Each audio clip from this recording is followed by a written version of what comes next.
Hey there, guys. It's Eric Farrar, broker co-owner, 1850 Realty, coming at you with a remix of Honesty Hour number 2. I've been getting some comments on, hey, I see 1 through 8, but where's number 2? Anyway, here we are. First video, wasn't really a fan of, so we're going to redo it. And so, Honesty Hour number 2, we're talking about stress in your real estate transaction, both as a seller and a buyer. I'm blowing off a little bit myself. It's kind of a day off for me, but in real estate, there's really no days off. So you got to strike when the Inspirato's hot. You can't manufacture Inspirato if you know anything about that, guys. So yeah, stress as a seller. So when you're listing your property, buyers want to see your home like no one lives in it, and it is a pain in the butt. If you have pets, young kids, cats, dogs, you name it, people want to pretend like no one's living there, and you've got to do your best to make it presentable at all times while you're on the market, and anytime people need to see it when you're in escrow for investigations.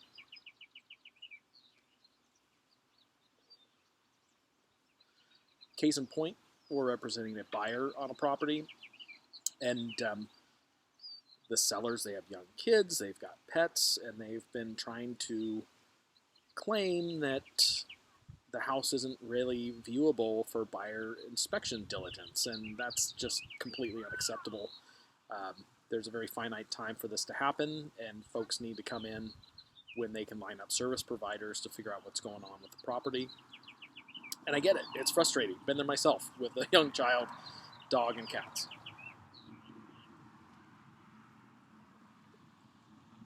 But it's not really your house anymore once it goes to market. You want to present it in the best possible light, and we know that takes a lot of work. No dishes in the sink, everything put away, toothbrushes, everything on your vanity, everything in the kitchen, laundry room tucked away, rooms picked up.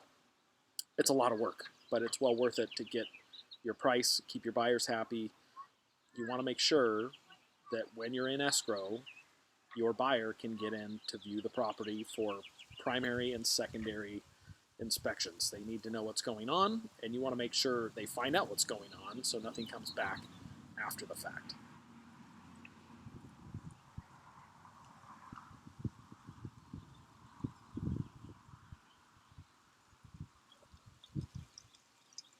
As a buyer in this situation, you fell in love with a house, your dream house. This is one right behind me.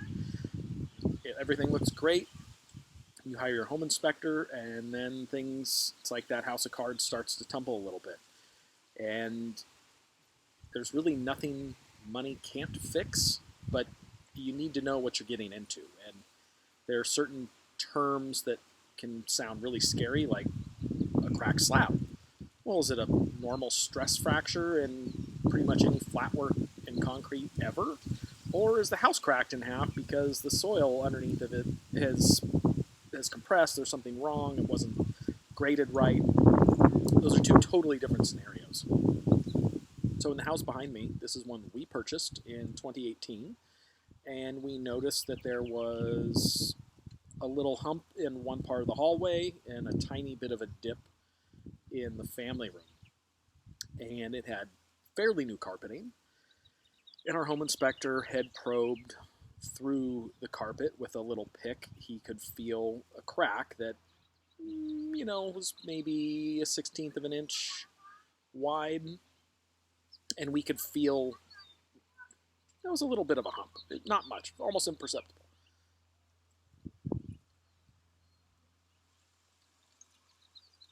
But the family room was a little bit of a concern, so much so that the listing agent was here while I was inspecting with my inspector, and she was trying to obfuscate the part where there was a concern. And she was sitting in a chair, and she was trying to keep us from coming in that area.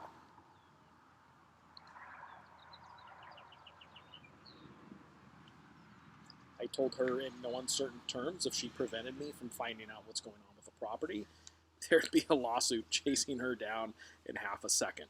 I was nice but firm, and then she wrote out the rest of the inspection in her car in the driveway.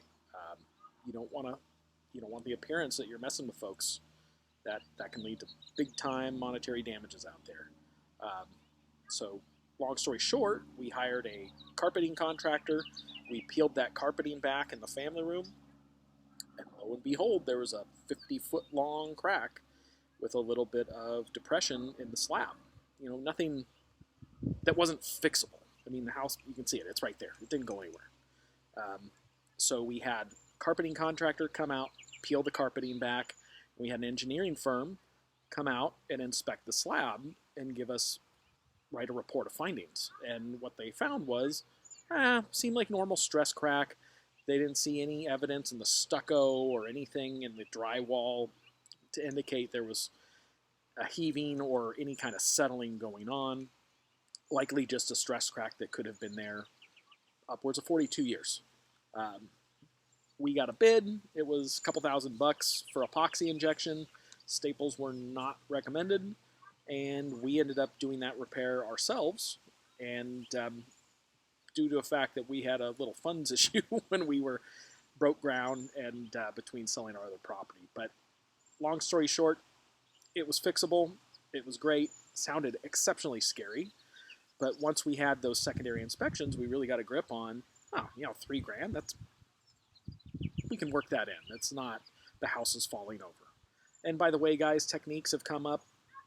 They can lift slabs now with polyurethane injection right through it and fill voids. There's a lot of neat construction methods out there.